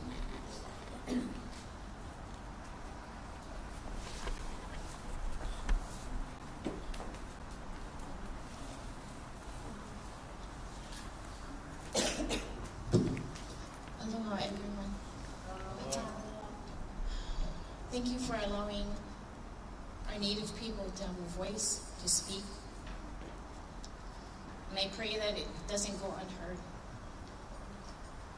Our kingdom and the crown, many of the crown is still here today. The descendants of Kamehameha, all the whole families, but yet the military is supposed to protect us and not harm us. In the 1892 Highways Act, Queen Liliuokalani used our crown money to build the highways here. Oh. And yet, state of Hawaii puts tickets on people. They make registration. They give parking tickets. And that's to fund the United States. Everything that we pay for, our taxes and everything, funds another country. The continued treason upon our country is continual. And I think it's important, and I'm glad that this is being spoken about, because you guys are being put on notice that our kingdom is still here. And we should be able to move forward and honor the people of Hawaii that are still here. There is no reason our water table should be cracked. Our water is being polluted. It's being 90% diverted. And yet when we ask questions, we don't get the answers. The de facto state of Hawaii still runs today as we continue to put them on notice. The federal is supposed to be protecting our people, not desecrating it more. Moving forward, that you guys have an obligation to protect our people. We shouldn't have so many homelessness. We shouldn't be having people shipped from another country into our country because they're homeless continuously. That money that you guys are using should be put towards putting people in homes, whether in the United States or here. And I know that somewhere out there, the ones who are pulling the buttons can hear us speaking, because we've served numerous people over and over. We've gone to the back of Schofield Barracks. We've seen what the live ammunitions are doing. It's desecrating our EVs, the hayhouse, the water table. I'm in agreement with all of this opposition from our own people, because we don't need this in our place.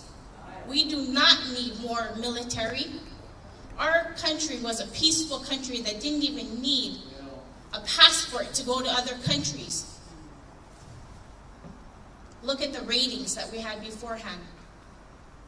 Our grandfather had a treaty with America in 1826, signed by his guardians. And yet in 1893, our queen was kidnapped and held under gunpoint. But did the United States even tend to fix it? You guys decided to continue in de facto and imprison our queen is a kidnapping because we are not part of your country. I stand before you to represent thousands of us that do not want to be held in occupation if it is under the non-protection of our people, the continual genocide, the kicking off of our people of our lands, that every generation that we fight for a piece of land to call home, and yet it's given to us under allodium, forever titles. Every land here in Hawaii was already spoken for because it was in the Great Mahele. No one who is not a lineal descendant or in the registered Great Mahele is supposed to have a piece of land here. On every land map, it has an LCA or RP, and it has a number that's connected to it. But you guys continue to put taxes on it, the TMKs. Many of us put you guys on notice to let you know that we're still here. Has that been honored? When you take us to court, We're fighting individually, but we still are a nation. You are attacking our nation continuously. You should take those bombs and every live ammunition that you have and take it away from our people. Not be shipping other people here. Not ruining other people's islands and then shipping them here and paying them. And letting us live in poverty continuously. I live on the land that my grandfather willed to his wife, Queen Kalama. And yet I have to stand there and fight for it. But I have a lineal descent in more than one way. And that is for many of us when I say that.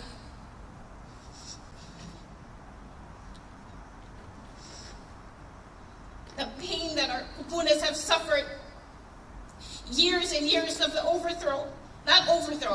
kidnapping. We need to use the right word because that's what really happened. And the many people that were hired to help with that. It's documented. The many families that came in and were hired gunmen. And yet America didn't stop it. They condoned it by continuing. What did they do? They made us pay for permits. They closed us, they put us under martial law. If you guys want to know the truth, years and years, martial law. The bombing of Pearl Harbor. You put us under martial law, took away our rights, never returned it in continuum. Every time a lineal descendant stood up, we were put in harm's way. We had to go into hiding because we became targets. Last year, I fought a court case for my brother as a lineal descendant. So I walked into Ainapaki's courthouse and showed them my lineal descendancy documents. And 1 week later, he was dead. And this continues to happen over and over. And that should never be, because you guys being here was supposed to protect us, not in the other direction. Not to harm us, not to take away our lands, not to make our water spoiled. And right now, you guys have a lot of testimony against it. And the testimonies were people that are out here, from here, and lineal descendants. And I'm not just saying it for me. There are many here today. And not only tonight here, but many, many other meetings that we've gone to stay our voice, to say how we do feel. And it should not go unnoticed anymore. Because we're still here. The people of Hawaii, the Kanaka Mo'oli are still here. I watch the kupunas, they cry. Because why? Because we live in poverty. Why? Maybe because land keeps getting taken from us without our consent over and over. The generations, the genocide. You guys are all put on notice this evening, and if you continue to move forward, you're still doing acts of genocide upon our people. And I appreciate that I can voice myself in freedom. Because not every one of us were given a voice to speak in freedom. You look at our crown, they all died young. Why? Poisoned. Why? Because of a de facto group. Sanford Dole proclaimed himself to be a president with no votes. Not a single vote on our Kanaka people. How could someone vote back then? They had to own land. They had to make a certain amount of money. And they could not support the hosting country.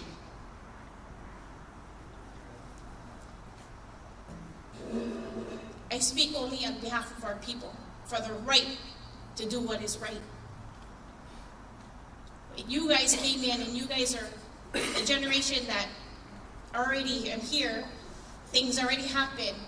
But you guys can make it right by honoring our wishes, by giving back lands to the lineal descendants, not putting people on wait lists to have a home when we already own our land outright under allodium.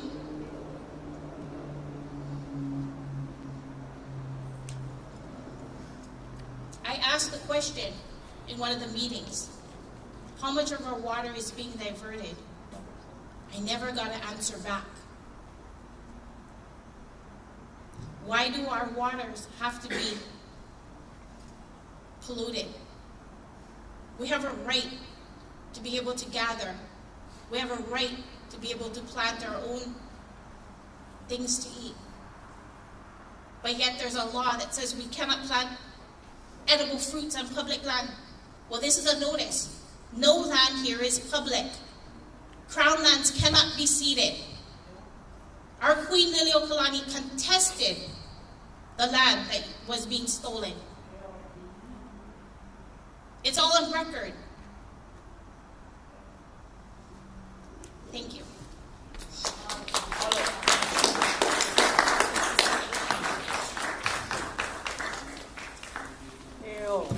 Manuel is next, followed by Nani.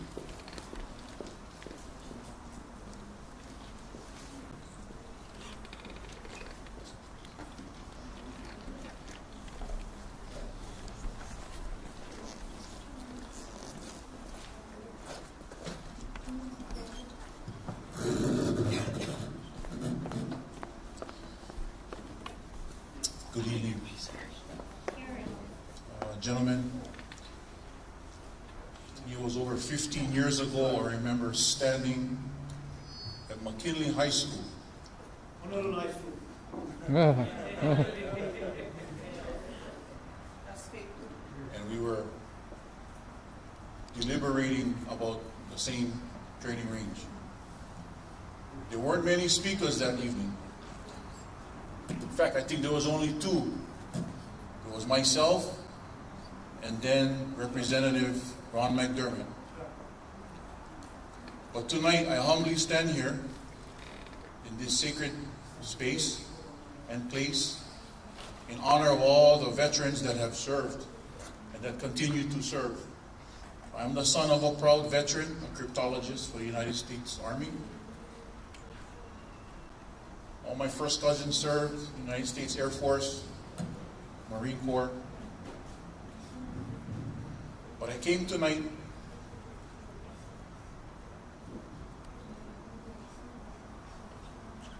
because you're getting it too easy, United States Navy.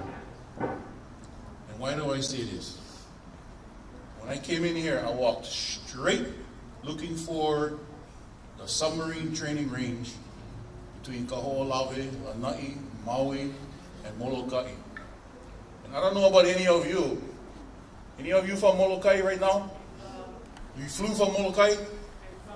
You flew from Molokai to be here? Okay. Anybody from Lanai? I'm from Maui. I came here because I expected more, to at least have a forum on the island of Maui, like how you once did many, many years ago at the Henry Perrine Baldwin High School, which is my alma mater. And why do I say that's important? Because it's going to affect them. But I want to thank the two gentlemen, Ben and Brian, for treating me with class. I'm the youngest guy of the PKO that knows the full story. How you? George Kimo Mitchell got murdered or disappeared or assassinated by the CIA. I don't know, Stansfield Turner comes to mind, or Zbigniew Brzezinski. They asked my dad to lead the water safety for the Protect Aole Ohana. And I was trained by Greenpeace Zodiac drivers. And why do I say this? Because the bombing got stopped on my birthday, October 22nd, by President George, the father.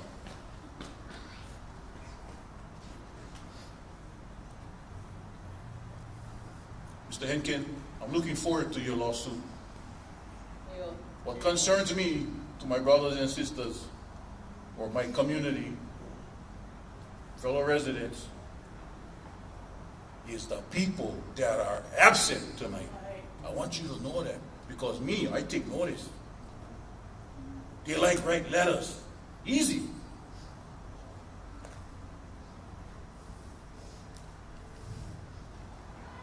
I told some gentleman in the back, when Red Hill happened, my daughter is watching Jomo on TV, watching girls cry, and she says, "Hey, Daddy, don't you work for the U.S. Navy? Hey, Dad, aren't you a QA manager? What you gonna do about it?" Well, if you want something done that's never been done, you gotta do something that you've never done before. And that's exactly what I did. So we all have friends.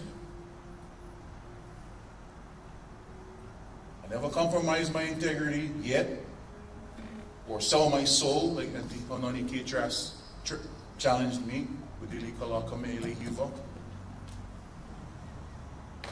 But I want every one of you know, contractors, this is a big deal. Because my children are going to inherit this. I probably die within the next, look like a monk's hill. The impacts are cumulative, Mr. Henkin, right? When I went to Kauai, they call it a real estate lease nowadays. It was for the Pacific Missile Range facility, increasing some state lease lands, and the NASA facility. And I hope it wasn't you, manpower. I know the answer, but it's like, see, if any of you would work for them. You know how embarrassing when I went to show up for an exact same meeting like this? Instead of have public comment, you know what they did, Mr. Henkin? They said, here's your cards. You can go to that table, and you can write your comments. You know how insulting that was to me? And I flew to Kauai, by the way. So, at a minimum, thank you for allowing us to speak and for extending beyond 7 o'clock, because I think, sister, the U.S. Navy, we can pay for your overtime to be here tonight. And you know why I did this, ma'am? Sir? I do this in the juxtaposition of what's going on in Hawaii. Besides the long-term lease, Haleakala, Space Force, they want to do things up there. It hurts too much. I wasn't going to talk, because I might lose my job tomorrow. But sister, I heard you talk. You remind me when I was a young kid.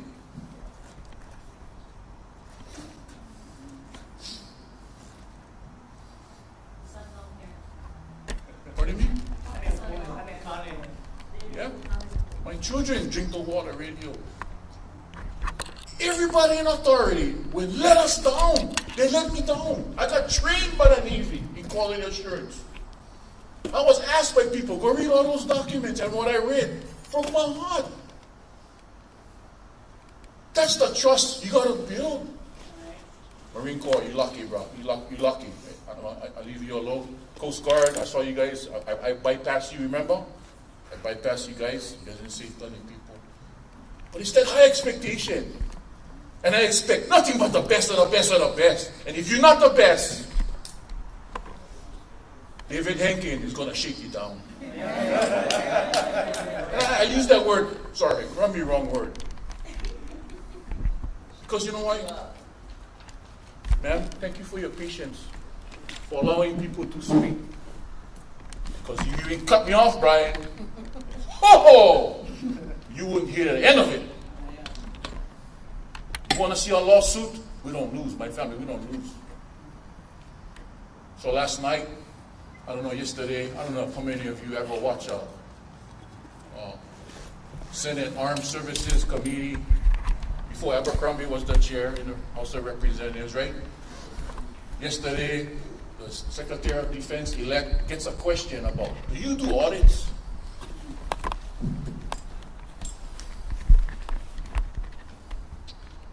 Anyway, I've been told by Inouye that DOD has failed many, many, many audits.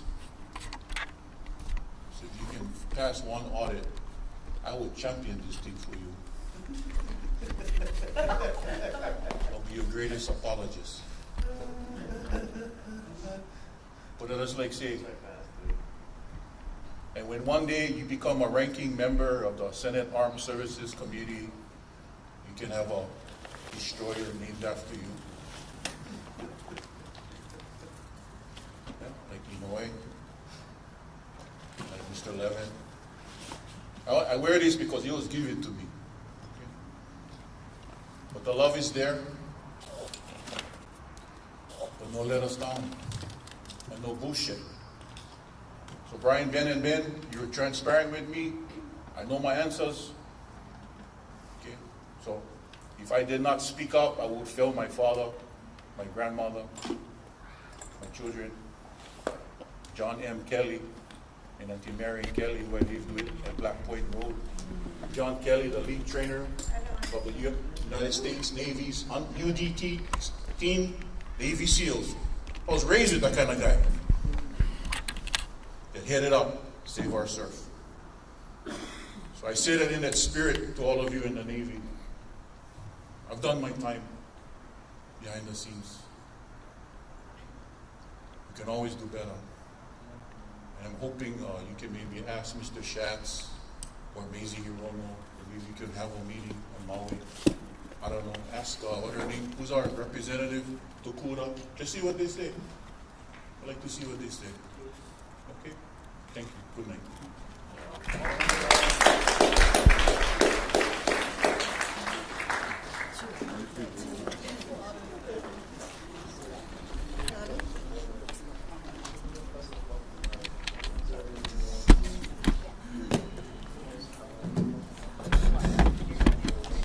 Hawaii nui ahea, Hawaii nui, Hawaii ki, Hawaii loa, Hawaii koko, Hawaii luna, Hawaii lalo i loko ka moana o kanaloa.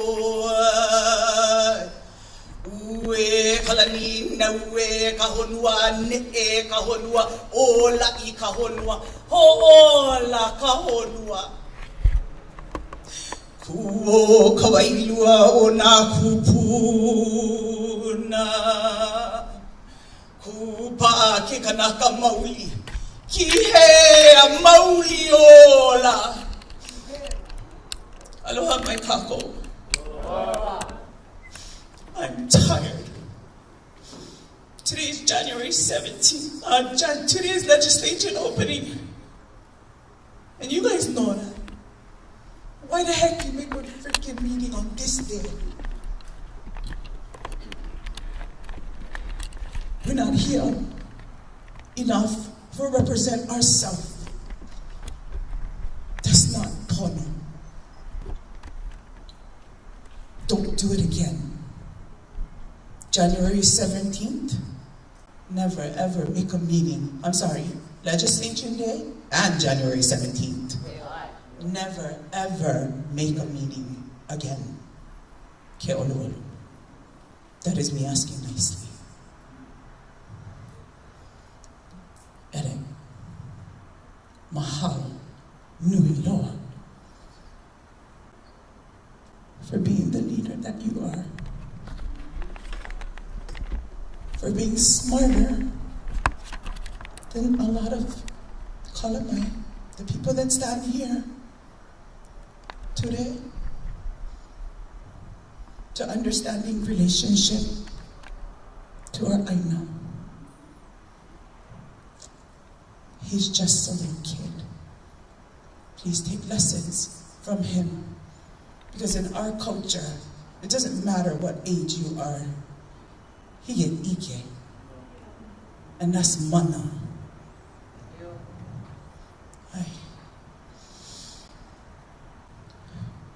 Why? Why are you guys okay with destroying our earth? No care how. There's your earth too. Why? You heard all of us say no. Say no. We said no. That should be enough. I'm not going to explain why, because everybody did already. please don't come again with a half-assed presentation with no facts of all the destruction that you are causing. That's a waste of my time. That's a waste of our time. I'm young in this movement. I'm 50. And I'm young in this movement. I am Kanaka here that has been in this movement way longer than me. And get people that still don't know the truth about what everybody spoke about today. Do you know the truth? Do you know the real truth? Have you been in Aina? I'm asking all of you that are for this. Please raise your hand and respond. Have you been in land before? Have you been in the Aina with any of us here in Hawaii? Please raise your hand. Have you been in the ocean with any of us, Kanaka, from this land? Please raise your hand. Not one of you. No kiaha. Why? We don't come to your house and no get to know you. The Aina helps you to understand why we stand so freaking strong in protecting our space and our place. Not for us, for our babies, for our kupunas that are still in the Aina. Mauka to Makai, in the heavens, in the earth, and all around us, Kako. This is going out to you guys. Because like Auntie Kapua said, I'm so tired of freaking fighting. We tired already. We need to find solutions, and this is not a solution. This is not a solution. You're doing this for what? For this. We standing here, not getting paid. Why? Because we get familial ties to everything in Hawaii. Everything. That's my kupuna you're destroying. In everywhere. And you're killing the opportunity for my kids and my grandkids to have a future. You're killing the opportunity for your kids and your grandkids will have a future. Whoa, enough is enough. Work with us. I promise you, you work with us. Bruh, we all gonna thrive. Not just you guys. Not just you guys. We all gonna thrive. But you're not going to understand that until you come and build relationship with us. I'm speaking from my heart right now.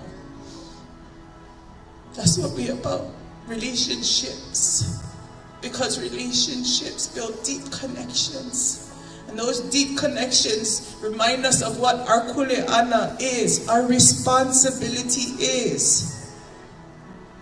To the heavens, to the earth, to each other, to our past, to our future. What you're going to do different this year, Kako, is a new year. Stop killing our Aina. Stop killing us. Help save us. Or else we all going to be done. All of us, including you. I'm going to end with this chant called Mokupuni. And if you know this, please do this with me. It speaks about the connection that we have to everything. Everything.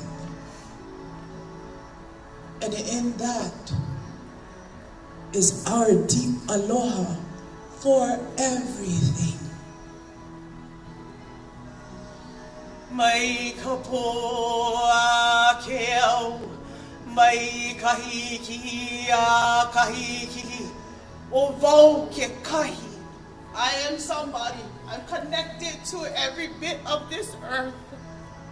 I'm connected to you somehow, somewhere. Mai kahiki na ke komohana, from the east to the west. Mai uka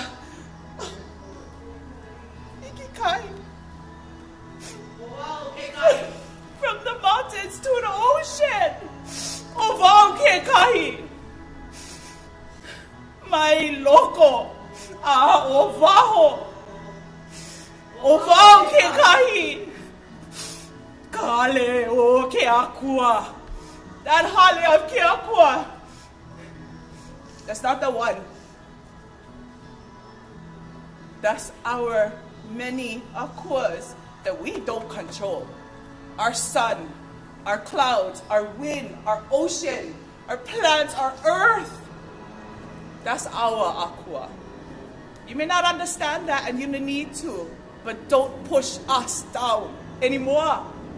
Because this is our land, not yours. This is our land, not yours. Kahale o ke akua, kala'a ke o ke akua.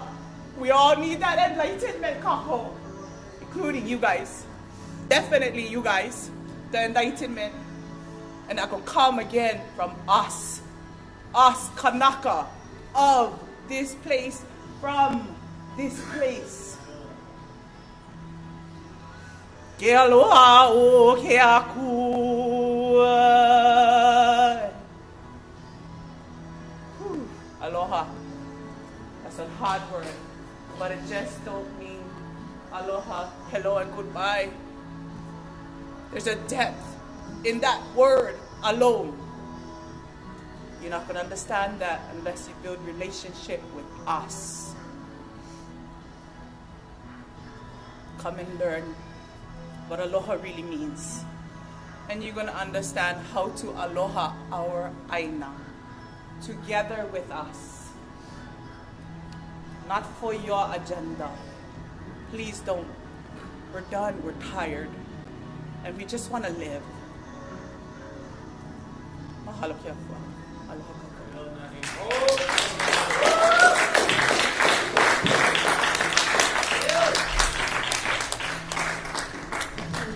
Keala.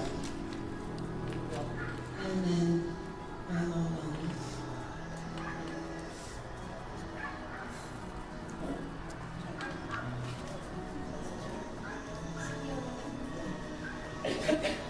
Aloha, my name is Keala, and I live here on Oahu, and I am a fisher person, so I am one of these people who get their sustenance directly from the ocean. I don't buy fish because I don't support the commercial fishing industry. So if I don't catch fish, I don't eat fish. So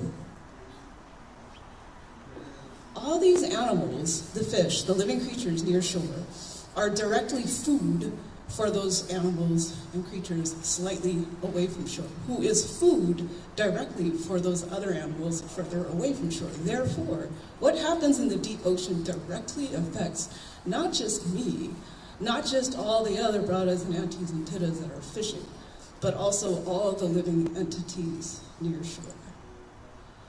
So what we do when we go fish is we feed and we give to the ocean. Then we ask the ocean. And then we take. And if there is a no anywhere along that line, we don't take. And trust me, I've been at the ocean on days when she said no. And that's cool, right? I go home, I come back another day, and I ask and I give again, until, right? If the answer is no, I don't take. The answer has been a resounding no from all these testimonies I've been hearing. The answer has been a resounding no for decades. Non-consent is pretty much rape.